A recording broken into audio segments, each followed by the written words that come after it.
How's it going, everybody? This is the Airing It Out podcast. Today we have a guest. It is Amy Stevens. She's been a friend of my mum's for about 10 years. And so during that time, Amy has seen me during the later years at my highest, and she's also seen me at my lowest as well. But throughout that, she's always been there for me.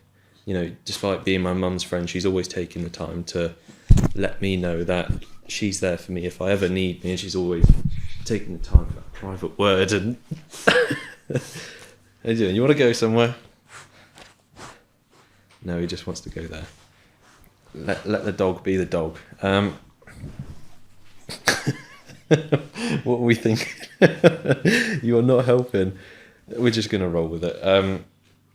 She's fantastic. We're so grateful for her coming on, and it's been lovely seeing that where Callum and Brandon have been in the midst of or just past the difficult times in their lives. It's nice seeing Amy having been through the majority of it and having come out the other side and in a place where she's able to look back on everything retrospectively and really put a cap on it all. So ever so grateful to have her on, and I hope you enjoy the episode. Yeah, and I think that's exactly as you say, my experience with my godson Cam, and then the children that have the young people that have stayed with me. And actually, you know, you have to let it evolve naturally. You have to let them. Anything you force is always going to backfire in the end somehow. You have to let them become themselves. Yeah, and I think the more we let people be themselves and accepting of massively. people. Yeah. I have a lovely customer who. You know, she's quite a deep thinker, and she works for the Samaritans, and she works at a prison as a support worker. So she's got a lot of social experience, social support, mental health experience. And we just have this one saying, and I bought a book for her once because it had it on the front and it was just full of poems, but I am enough. And, you know, and I've never felt until these last few months, I've said it to myself, but I wholeheartedly feel now, and it's culminated in the fact that I have found a relationship with somebody that's completely balanced, right, completely gives me everything that I need to fulfill my needs, and I hope I'm giving him what he needs. We'll see. But I have felt like probably for 3 months I am actually enough for me. Yeah. And so therefore all the other things that I'm holding on to, they can now just be let go, because actually it is okay. Yeah. Again, it's something I mentioned before, but on the day of my second fight, Mum's never going to go to one of my fights. No. That's fucking awful. No, for she her. won't. Yeah. But she always makes it known that she's there and she's thinking of me. Yeah. And this time, the last time, she got me a card, and all it said on the front of it was, "I'm enough." Wow, okay. So, and I don't think I've ever said that. I don't think we've had that discussion, her and I. So it's still something I'm trying to digest. Like, still something I'm beginning to learn, because once you begin on that journey of self-improvement, what you'll soon find is there's always somewhere to improve. There's always something to keep going. It never really gets to an end point. You're never going to stop and say, "Okay, I'm good." And it can become quite toxic. Yeah, but there is a point. The other side of that yeah. is the self-acceptance. Yes, that's what I was going to say. You have to have that balance. That self-acceptance has been hard, but for everything that I'm trying to do and trying to grow as an individual, trying to be better than I was yesterday, better than my former self, it's still quite a shock, or like a hard thing to kind of accept and believe that who I am right now is okay. But I think the word you use there, which is a word that we all use and we all act upon, and maybe we need to let go of, is trying. We shouldn't be trying to be or do anything. We should want or just be. It's just be doing these things, not trying to do. I'm not trying to give up alcohol. I've just decided that I'm not going to drink anymore. and and I'm just doing it. Yeah. If I was trying to, then I wouldn't be doing it. So I think if you're you're trying to be something, then that's not you. That isn't what you're ever going to be. And fundamentally, I think this is with this what I would class as the sort of third relationship I'm in now of my life. I'm now not wanting to try to be anything different, and I don't want him to try to change anything. Of course, none of us are perfect. I'll have things that, it's a running joke that he uses too much water when he washes up. It really annoys me. I like water. I don't want it wasted. But I said, did you really have to put, he's not going to change and I'm not going to change, but we're going to have this funny little things that we just, bounce around with. But I think that I don't want to try anymore. I get that. Yeah, it's Alan Watts. He's a British philosopher and writer.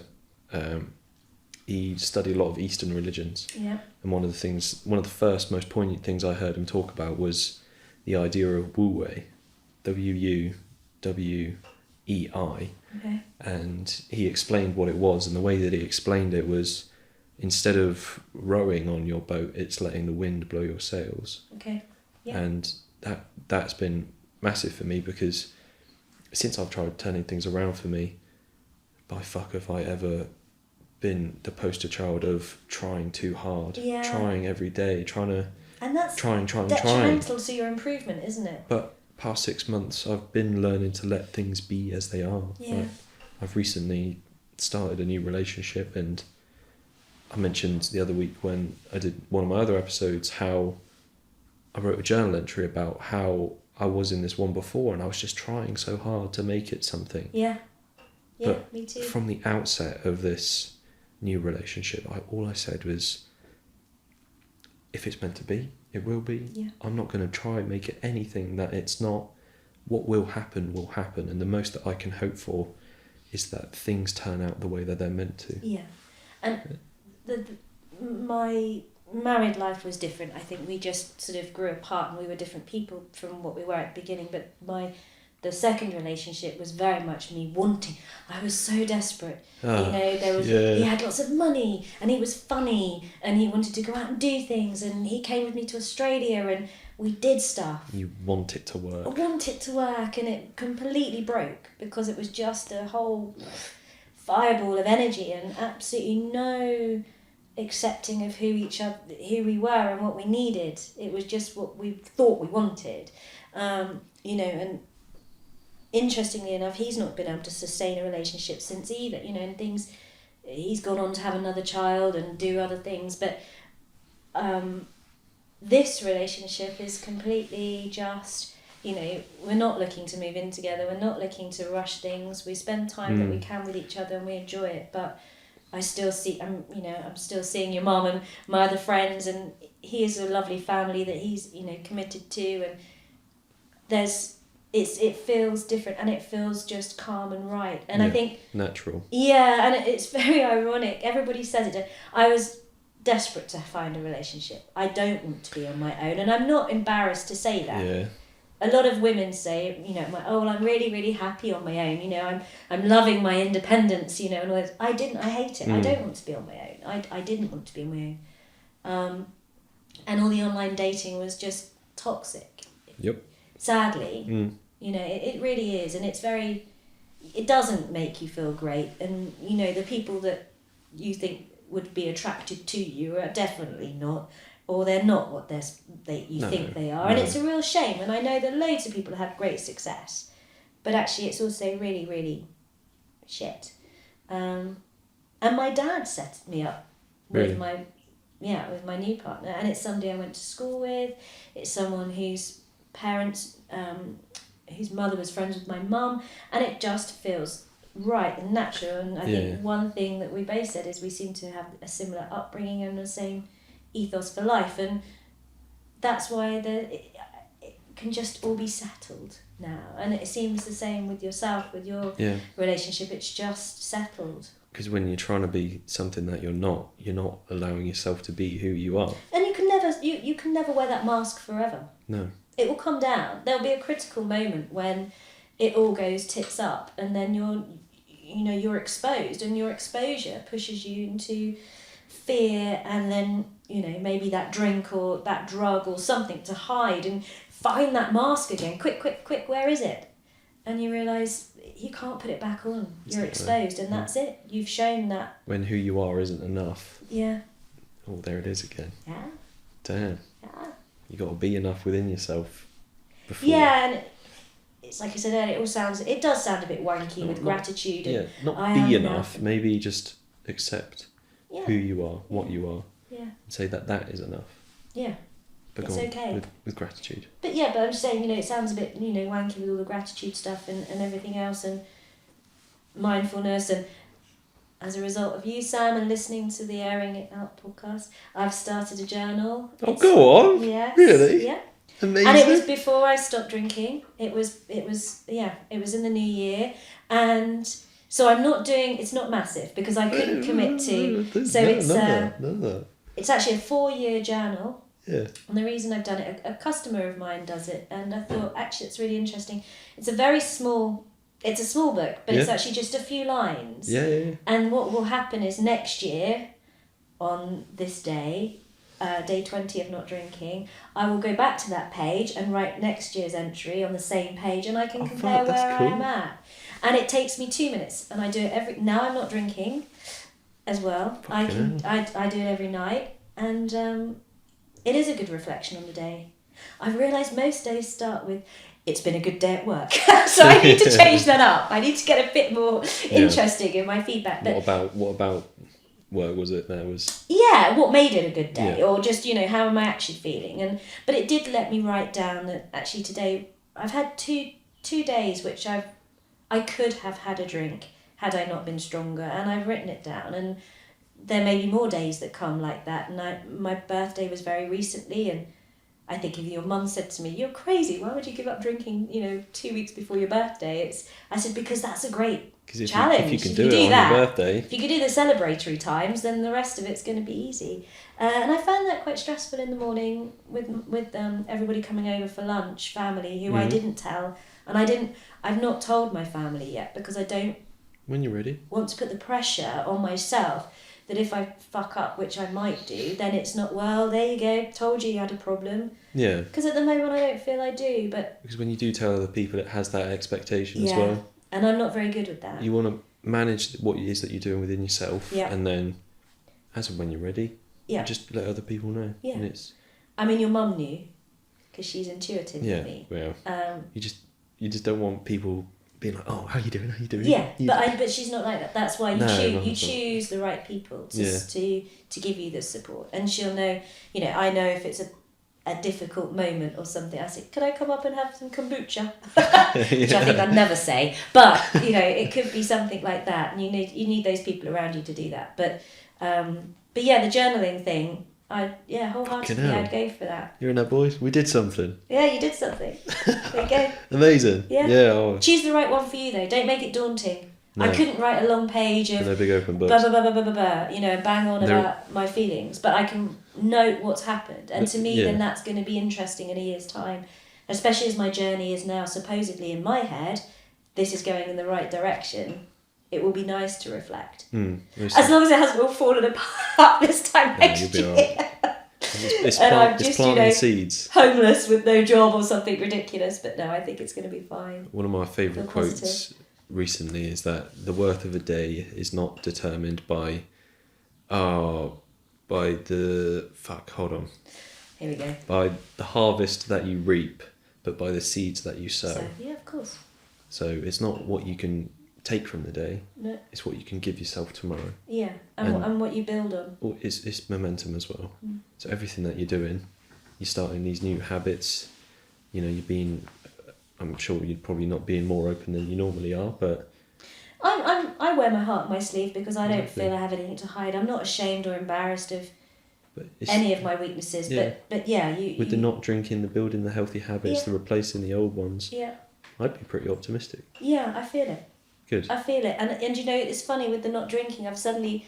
I could actually go to Camp Festival for the day because I could drive home, rather than always, oh God, well, I've got to stay over and I've got to do this. And I could just go to someone's house for supper and not have to sleep on the sofa. You know, the not drinking potentially, if it continues in the vein I hope it does, opens up a whole new world as well, because you're not contained. I'm not contained by that. I can't do this because I know I'm going to want to do that. So that in itself will open up a whole new world, and hopefully I'll live a bit longer. That might help. There's always a bonus of that. It's always a bit of a bonus. Yeah. If there's anyone still around to be around when I'm 80 on my own. Yeah.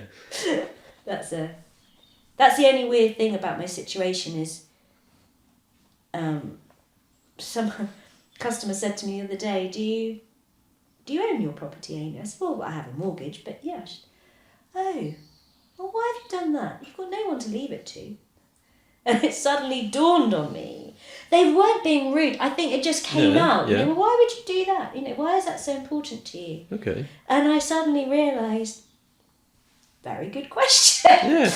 Why am I won't potentially have anybody directly that I will feel that I should be leaving anything to. Yeah. So I have to enjoy it, and I have to make the most of it for me and not worry about, because I don't have to worry about leaving it to anybody. Okay. You know, and leaving anything behind. I will have no legacy other than what I create for me. And so in that regard, that's an interesting thought. Especially as my brother currently, you know, he doesn't have children either, so there's a potential that, you know, there will be this could be it sort of thing. We don't know. Right. But yes, it's interesting to think, because I think a lot of people, especially our grandparents, did everything to leave to their children, and it was all about saving for the kids and everything else, and don't have that. So that's a strange juxtaposition to be in going forwards. I'm sure you've got some interesting options ahead of you. Yeah, I mean, I spend all my money. I travel all the time, as you know. Yeah. You know, that's the other thing with this new lifestyle with my clients and things. A lot of them have got second homes or holiday homes and places to go, so that's been lovely. I've experienced a lot, and I'm very happy to travel on my own. That's the independence my parents gave me, was to go out and do those things. So where's your favourite place that you've been? I actually, for lots of reasons, really enjoyed Crete. Yeah. I was on my own for half of it. That was first time I'd done that. Actually go somewhere and be on my own. Yeah. Because normally I'd go and either meet people there or, you know, stay with friends and family or have someone come with me. That was really important. It was beautiful. I could swim naked. I could sunbathe naked. That's not me. I'm quite body conscious and have been, but I felt completely free there. And then, something that was lovely is my new partner joined me for a few days. We'd been very early in the relationship, and he wanted to, and that was lovely. He took time to come and spend time with me, and we had some precious time there, which was really good. And that kind of almost cemented that this was a proper relationship, because someone's come to another country to spend time with you, which they didn't need to do. So lots of reasons for that. But you know, my travelling has been different for all different reasons. Lots of it for work and things, and you just end up, you don't know what you're going to turn up to or what the challenges are going to be, but nothing scares me. It was funny, Mum and I obviously went to Cambodia and did our 100-kilometre trek, which was lovely, and I was apprehensive because it was with a group, and I'm not good in groups, as we know, and that was a whole experience. But we came back and we were asked to do a talk about our experience at the local WI, and your mum doesn't do public speaking, and I said, I'm happy to do it. She's like, really? And it was really funny. It was great. I enjoyed doing it, and we had a lovely talk and lots of photos. And my father came to watch, and he's never really seen me, let's say, in action, because it felt like a work presentation. It felt like I was back doing my old job, where I used to try and sell stuff to people. And at the end he turned around and said, are you scared of anything? Yeah. You know, and I think he felt quite proud in that moment that he realised, no, nothing scares me. Nothing. Because fear is irrational. Yeah. So why fear anything, really? You can have the response, but it's not permanent. No. Something you can always overcome. Yeah. And I think I'm reading a book about not drinking and controlling your drinking and things, and something I've always said to myself when I gave up smoking, I used to smoke quite a bit, and I smoke now and again now, but it was very much drink related, so that's all stopped as well, which is great. But I used to say to myself, if you don't have a cigarette now, you're not going to die. You know, if you're not going to die, nothing's going to happen. Okay. You know? Right. Do you see what I mean? You're not. Yeah. If you don't have a cigarette, it doesn't mean you're going to die. You know, nothing's going to happen if you don't have one. Yeah. What will happen if you do is you'll stink and you'll regret it. You know, that's the thing. Yeah. And it's sort of slightly. I haven't needed to yet, but that's the thing I've got with the drinking. Is there's no fear of not having a drink now. You're not going to die. Yeah. You're just not going to have a drink. And so I can't fear not drinking. It's just got to be accepted that it's now become part of the everyday. And it's okay. I will fall asleep in the end and I will switch off. It'll be all right. Yeah, the fear's in the mind. Yeah. Yeah. In the imagination. It is a bit. And it's also an excuse not to do things. Yeah. You know, I think people sometimes, rather than being honest with themselves, they say, "Oh, I can't. Too scared to do that." You're not scared. That's irrational. What is it? What's the actual? Yeah. What does scared mean to you? I've had that a lot the past couple of days, where I've come home from work and I know what it is that can be getting on with, and I start doing something, but my phone's there, or I can get up and make a drink, and sure, I'm distracting myself and not doing it, but the other side of that is I'm not doing that because if I do the thing which I'm trying to focus on, then that's going into something which I know is unknown, it's new territory, it's difficult, it's a challenge, and subconsciously I'm like, I'm just going to do this other thing for a minute or two, or have a little scroll here, or a little get up and wander about there. But it is that like avoidance. It's avoidance, and you can. I used to be like that a lot with work. I used to, with what I would call my proper job. But what I do now is, if I have things to do, I do the hardest thing first. At the start of each morning, you should swallow a frog. Yeah. That was Mark Twain. Okay. It might be a bit paraphrased. But yeah, well, if I go into a job and someone says, "Oh my gosh, the kids have done that," right, do that first. Yeah. Don't put it off, because it's going to happen. It's inevitable. It's going to happen. And if it doesn't, it didn't need to happen in the first place, so why are you worried about it? But if it's going to happen, just get on and do it. And then it's easier. I've always had, like, for me, it actually hasn't happened. Well, it sort of has. But put your hardest day at the beginning of the week. If you have any control, put all your difficult meetings, if you can control them, put everything at the beginning of the week. Make the week become not easier, but better. Look forward to make things. You don't want to be dreading as you go through a hard week. You want to be feeling more enlightened, more happier. You know, if you, and not everybody has control over everything, obviously, within their job roles. I understand that, but if there are things you have to do, try and just get on and do them. Don't give yourself something to dread during the week. Because that dread will build. That anxiety will build, and that stress will build. And I was terrible at that, you know. So I don't have stress in my life, because any stress is self-created, so I don't let it manifest to stress. It just happens. And then I give myself lists of things I'd like to achieve, but they have to be achievable. And if they're not, they have to be broken down into something. Which is why I didn't give up drinking 6 years ago, because it wasn't achievable then. Yeah. You know, and I didn't start kickboxing twice a week 6 years ago, because I wouldn't stick to it.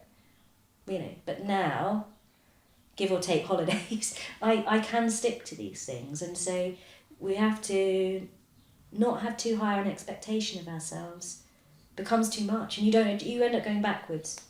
Just really small bite-sized chunks, but do the worst things first. Yeah, I like that. No, I really do like that. Yeah. The week then gets easier, and then you can look forward to the downtime. If you are a Monday to Friday person, you know, work-wise, then you really look forward to the weekend, because all the crap's been done early. But if you're lucky enough to control that, then that helps. Not everybody can. Right, we're going to do the positive stuff now. You can give as much of an answer or as little of an answer as you want. Okay. Okay, so we've got some light-hearted questions. Who inspires you? Me. Amazing answer. Fucking hell. Yeah. I love that. I inspire myself every day because I have to live with myself. Yeah. I'm really ultimately can only be inspired by my actions because everything else is external. It can come and go. What But an I have answer. to live with me. Fucking hell. Yeah. What gets you out of a funk? What gets me out of a funk? Yeah. This is new territory for me. Yeah. Okay. Yeah. I used to You turn just to- you just shit the old one. Yeah, I used to turn to drink and to get out. I listen to 8 hours of podcasts a day on average because I can at work. Mm. So I will turn on to a funny, upbeat Yeah. podcast Okay. or go for a walk Nice. with a podcast.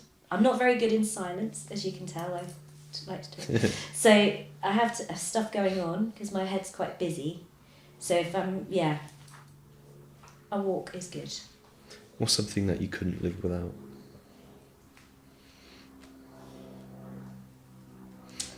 I think I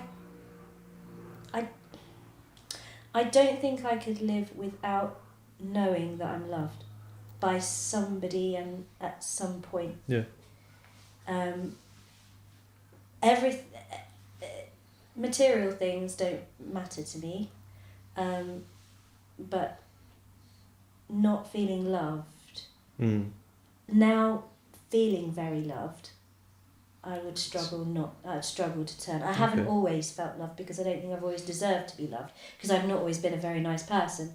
Whereas now, in the position I am, if I'm now not loved that would be a struggle. Okay. What are you grateful for today? The sun's out. That makes all the difference. It is a rather lovely day out there. It's a lovely day. I've just been with a customer of mine this morning and she's just had a really, really big loss today. And I'm really, really grateful that I've experienced not as much loss as she has, but some loss to have been able to comfort her. You can empathise with her. Empathise with her. Yeah. Because there was a second person in the room who was explained, the person in question explained what's just happened this week, and that person had no emotional response, and you could see that an emotional response was required. So I'm very grateful for the fact that I've gone through what I've gone through to help somebody else through there. Yeah. What are you grateful for the most?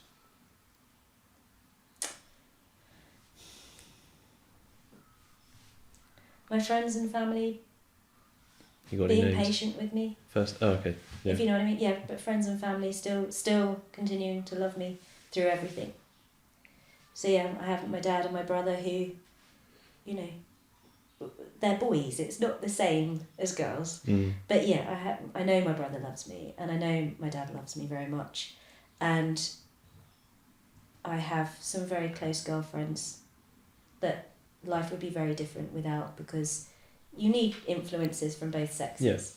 And not having a sister, not having mum, not having grannies, granddads and all that stuff, aunties really.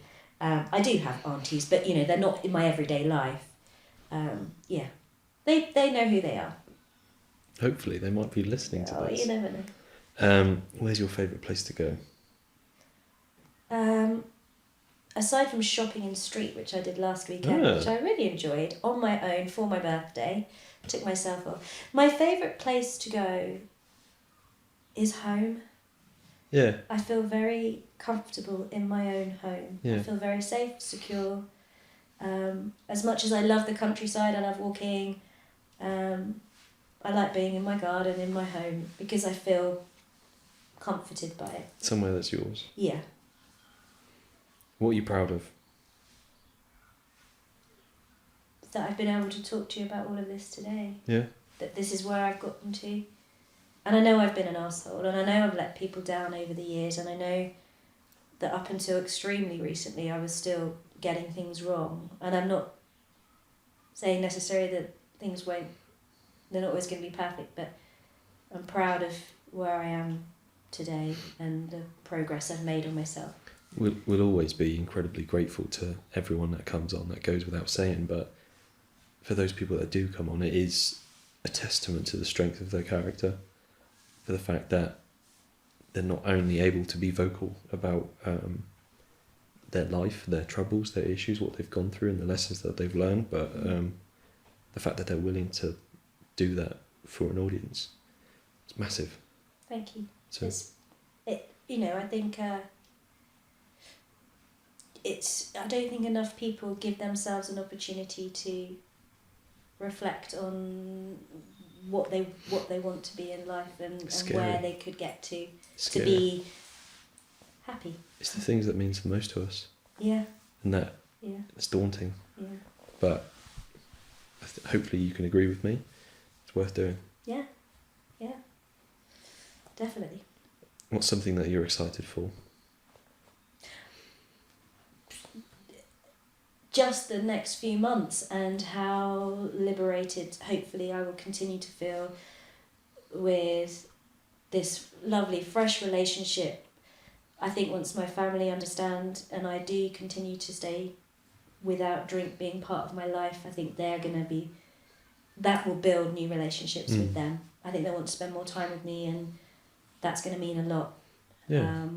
So hopefully building better relationships with my dad and my brother is something I'm really keen to do, and continue with the friendships that I've got and rebuild ones potentially that have broken.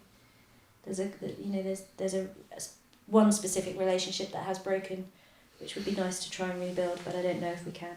It's like you've given yourself a big key to a door. And you've got to see what's on the other side. There's big sunshine on the other side. Yeah. When was the last time you laughed uncontrollably? Oh, so it was the last, and it's terrible, but it's amazing as well. It was the last day I was drinking. Oh, was it? Yeah, a few weeks ago, 20 days ago, I went to London with a friend, and we got given tickets to see an amazing musical called Rehab. It's really good. My customer is a producer on it, and her partner is good friends with a lot of people. So it's done really well, and me and my friend went to London for the day, and we started drinking on the train on the way up, and we relaxed, and we just laughed like children, and we really enjoyed ourselves. It was good, but the musical was brilliant. And one of the main songs is "You're a Wanker." It's really good, and it's a small little musical, but it was brilliant. And I'd say to anybody, it's actually just finished its run, but if you get a chance to see it, if you're an adult, because it's lots of swearing and it's obviously a bit of debauchery, but it's a good musical. What are some of the things that you love? I love being out in fresh air. I love walking. I love my independence. I love the ability that I could just say on a Friday, I'm going to go to Spain tomorrow, and I can do it. And I think that for all the reasons that I've failed in life, I have the ability now to do that, which I'm grateful for. It's empowering. Yeah. What do you love about yourself? I think I'm quite generous. Yeah. I think I hope that I can bring positivity to people's lives and be a positive influence around other people. I see a lot of people struggling and stress and strain, and I think there's always a way that to try and look at things, to try and turn the positives on some of the negatives that people have. Yeah. How do you feel right now? Hot. The love burner is burning. Yeah. No, I feel really relaxed, and I'm really pleased that you asked me to do this. I think it's been lovely, and yes, I know it all sounds a bit wanky sometimes, but I think hopefully the main thing I think is that failure doesn't mean you're failed. No. Failure doesn't mean that it's all terrible. It could actually be the most inspirational and positive thing that ever happens. Is failure ever really the end? It's the start of something new. Has to be. If you could say one thing or pass on one thing to somebody who's listening, is there anything that you'd like to share with them? Get to that place where you are enough. Saying I am enough, really, it will relieve all that pressure you have on your shoulders, because we all have too much expectation, and the grass isn't always greener. This is it. And you get one chance, and not everybody gets the chance to do this for very long, so just, you're enough. Is there anything else that you'd like to say? No. Amy Stevens, thank you so much for coming on. Thank you. This has been wonderful. Thank you. All right. Take care, everyone. Thank you for listening. See you next week. This has been a Common Bird production.